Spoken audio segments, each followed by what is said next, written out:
রাজশাহী ৩ আসনের সাবেক সংসদ সদস্য আসাদুজ্জামান ছিলেন রাজশাহী জেলা আওয়ামী লীগের সাধারণ সম্পাদক। একসময় তার নেতৃত্বে ছিল মিছিল, স্লোগান আর জনতার ভালোবাসা। আজ তিনি বন্দী রাজশাহী কেন্দ্রীয় কারাগারে। মায়ের মৃত্যুর খবরেও ছুটে আসতে পারেননি, সন্তান হিসেবে থাকতে পারেননি জানা যায়, এমনকি ছুতেও পারেননি মায়ের নিথর মুখ।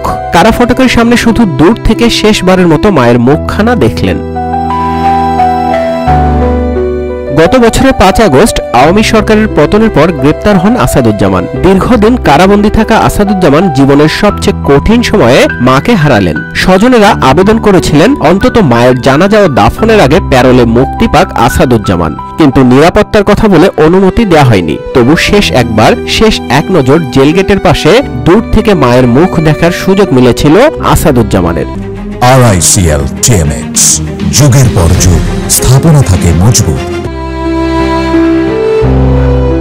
সাবেক সংসদ সদস্য ও আওয়ামী লীগ নেতা আসাদুজ্জামানের বাকি ভাইয়েরাও আত্মগোপনে। তবে কোনো রাজনীতিতে না থাকা ছোট ভাই আখতারুজ্জামানই একমাত্র গিয়েছিলেন মায়ের মুখ দেখতে। তাও নিরাপত্তা শঙ্কায় অংশ নিতে পারেননি জানা যায়।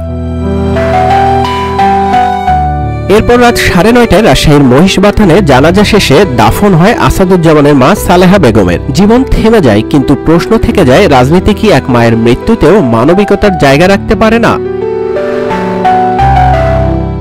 নিউজ ডেস্ক, রূপালী বাংলাদেশ।